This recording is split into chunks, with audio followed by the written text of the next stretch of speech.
So Russia is advancing in multiple areas of the front right now, leading to the sentiment from their end that any negotiations will be settled on the battlefield. But Putin and Trump may have other plans. The Wall Street Journal just published a pretty shocking report saying that the officials leading these talks aren't as focused on a peace plan as they are a business deal, one that would enrich Russian oligarchs and American businesses close to the Trump family at the expense of U.S. and European national security interests. So getting started here with a battlefield update, we have Syriac map pulled up on the screen here. Yes, as of today, Russian forces are advancing, albeit at pretty significant cost and relatively slowly across the front. But when we step back and look at the Russian progress over the course of the last 2 years, it's tiny. Very, very slow progress in terms of territorial change of control, which, while everybody likes to say, and I do agree to an extent, that this is largely an attritional war, the focus of the Russian military has and continues to be the taking of Ukrainian territory, especially the Donbass. So looking at some assessments here from the Russian side, starting with two majors, he says in Pokrovsk, battles and clearing of the northern outskirts of the city. In Minograd, battles in the urban areas. In the east of Zaporizhia, our eastern group of forces is advancing in the area of Huliopol. The enemy is conducting informational anti-crisis measures. Pretty limited details from the Russian side, all things considered. And this is notable because now there are advances, and we have documented advances in a couple of these areas we're going to get into. But about a week ago, Russia claimed victory in Pokrovsk. They said, we have taken it. It has been completely sealed off. We have cleared all of Pokrovsk. This is now in the hands of the Russian forces after about a 12 to 18 month long campaign. In fact, if you look again at Pokrovsk, where the lines were on this map from 2 years ago, you can see how far the Russian military has advanced. There was some skepticism here that maybe they claimed that early and forced the reallocation of Russian units elsewhere along the front, maybe to Huliopol or even to the east, limiting Russia's ability to kind of expand or exploit the limited foothold they had in Pokrovsk. Given the very minimal details we're seeing from the Russian side around this fight and elsewhere right now, I think there might be some validity to that. Now, turning to the Ukrainian assessments here, starting in Pokrovsk with the 25th Airborne Brigade, they say the defense forces are holding back Russian troops along the entire contact line in the area of responsibility of the 7th Corps of the Air Assault Forces. Weather conditions are complicating the defense of Pokrovsk. Dense fog has significantly limited the work of aerial reconnaissance and the ability to timely detect and strike the enemy. The enemy is trying to use the low visibility to build up forces, set up shelters, and prepare for further offensive actions. On November 27th and 28th, Ukrainian military personnel in Pokrovsk destroyed 29 occupiers, with another 9 wounded. Most of the enemy's losses were sustained in infantry battles. And talking to the losses that Russia is sustaining during these infiltration-type tactics, Mygar released, the Mygar birds released some footage showing an area. In fact, we'll go to the map here real quick to show you where it is. It's in, let me make sure I have Novotoretsky. So on this map, right here, this red area, in fact, it was geolocated just to the south here at this intersection. Right here. Now, the footage is pretty graphic in that it shows about 30 Russian bodies stacked up in this very small, I think the drone footage is about right here, and you see about 30 Russian bodies in this small area. I'll have the video linked in the description below. It's published on my X account as well.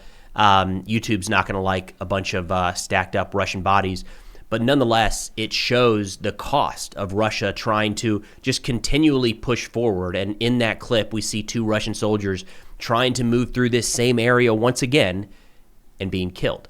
Now, another note is that I'm going to kind of focus in on this area. This is an area a good ways back from the front. So when we're seeing 2 Russians unable to advance through a certain area here, a number of kilometers back from the front lines, it shows the limit of control that Russian forces have in other areas of the front. So technically they're saying this area is under Russian control. But again, according to that video just published yesterday by Mygar, there are 30 Russian bodies stacked up there that have not been retrieved. So if Russia can't even retrieve their bodies in this area that is very clearly, according to all these mapping services, well within and has been under Russian control for some time, I think it gives you an idea of what that, quote, control actually looks like. And that's just kind of the nature of how the fight is playing out right now. Now, quick update on a fundraiser we have ongoing right now. It's Black Friday weekend, if you will. So we've got a donor match, 1-for-1. So your $50 donations has $100 worth of impact, $500 donations, $1,000 worth of impact. We teamed up with Zynga's Paw to pick up some interceptors for the 429th Unmanned Systems Regiment Achilles. So last I checked, we're at about $81,000 out of a $100,000 goal. So if you've been thinking about it or holding off, now's the time. Again, a 1-to-1 match from donors, $200 plus donations get you an Achilles patch, and $1,000 plus donations get you a signed flag from the unit. Again, these interceptors are being used to shoot down Russian Shahed and ISR drones, directly saving lives on the battlefield. The link to that will be in the pinned comment and the description below. And as always, thank you all so much for your incredible generosity. Now, turning back to some battlefield updates here, we're going to go a little bit west to Ivanivka. And there is an interesting assessment put out here by Deep State Map and the 37th Ukrainian Marine Brigade.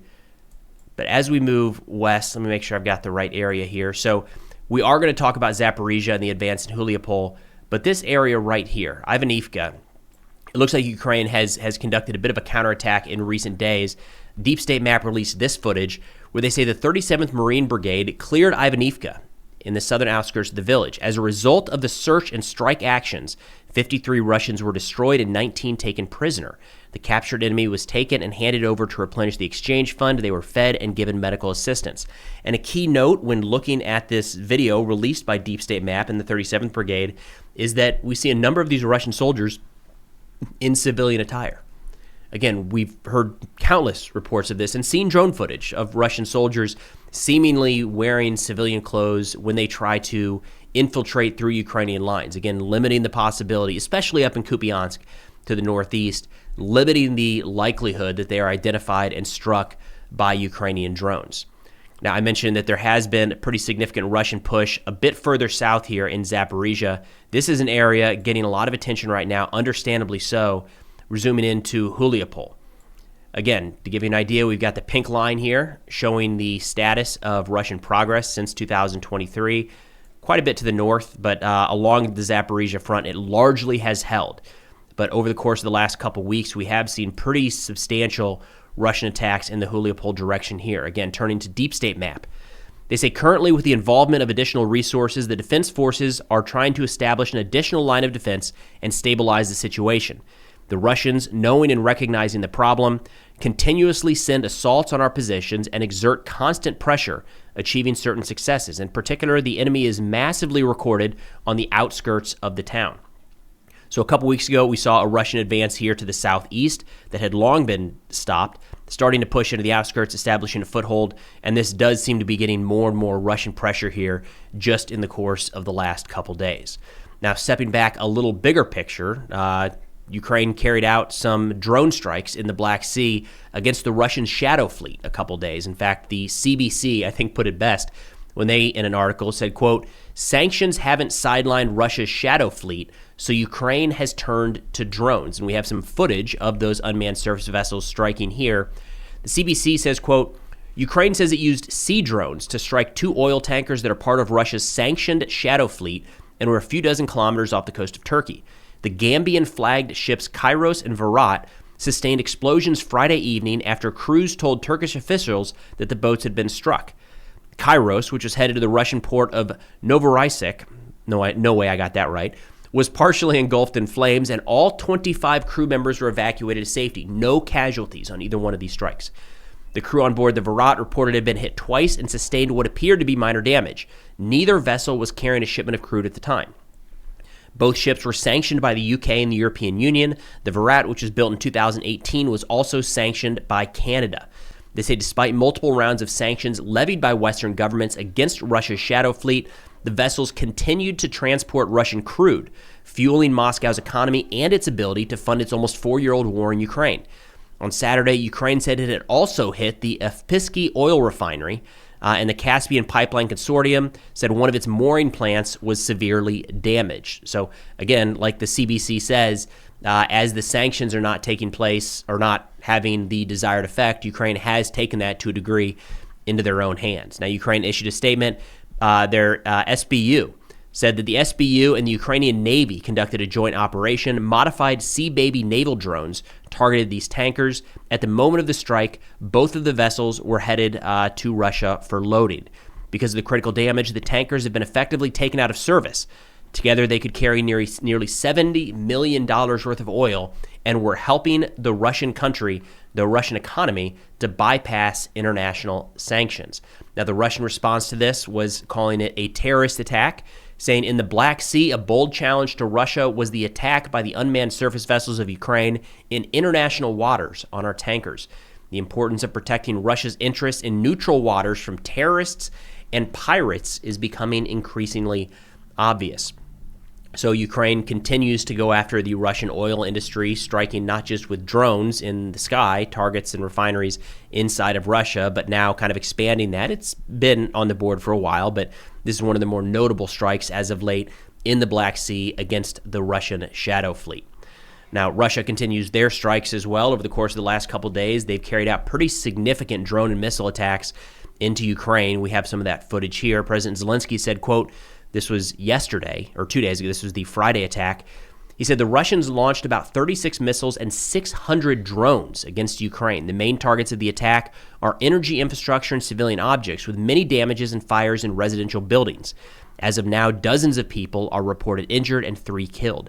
It's time for Europe to make a decision regarding frozen assets if Moscow does not want to give up drone and missile strikes, as we definitely need to talk with all partners about steps to end this war. And then yesterday, Russia carried out yet another attack. Zelensky said currently the aftermath of the Russian attack is being dealt with.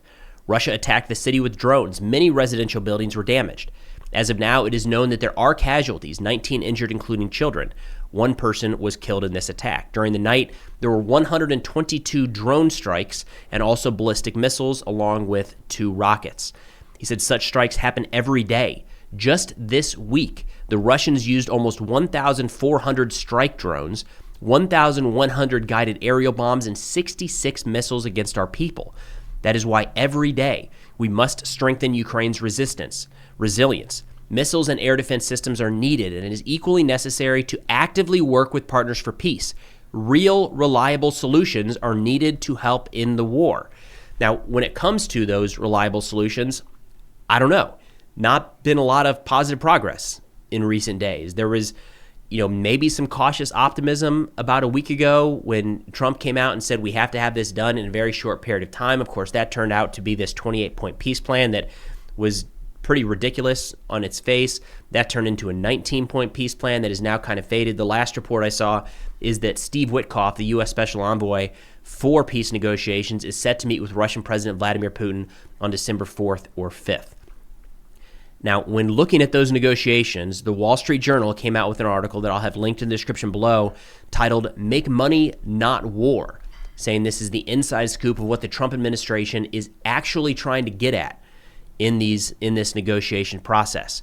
It led Polish Prime Minister Donald Tusk to say, quote, "We know this is not about peace, it's about business."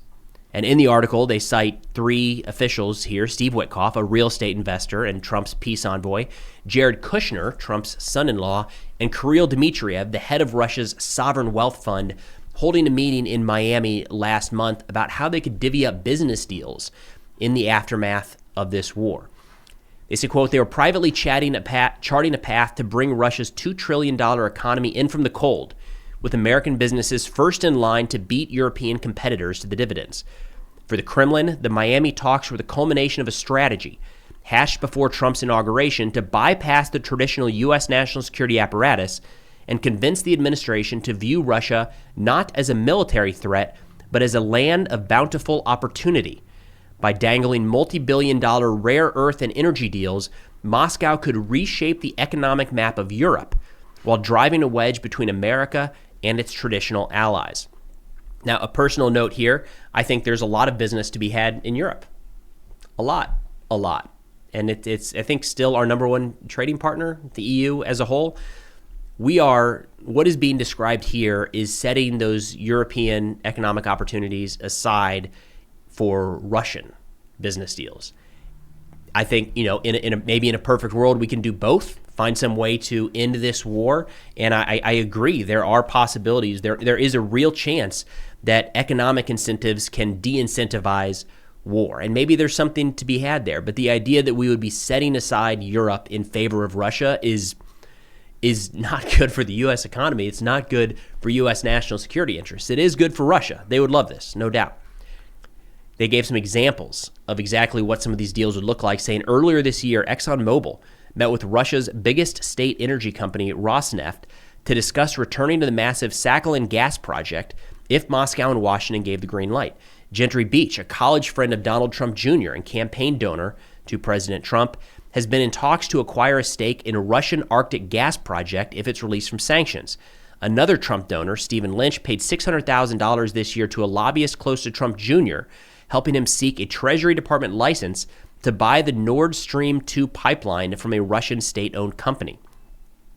So a lot of kind of personal business deals tied up here, and we've had reporting recently, the 28-point plan, what that did was kind of unfreeze Russian assets that could be reinvested then in business opportunities for Russian oligarchs in Ukraine. So a lot of rewarding Russia is probably the way I would put it.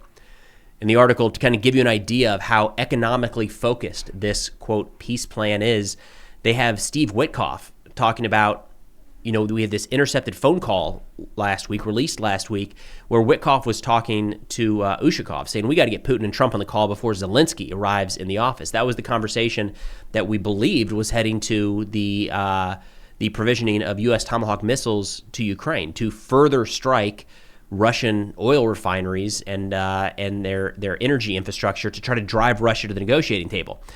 According to this article, Witkoff encouraged Ukrainian officials to try something else. What good was a handful of missiles going to accomplish? Instead, he encouraged Ukraine to ask Trump for a 10-year tariff exemption. It would supercharge their economy. I'm not an economist.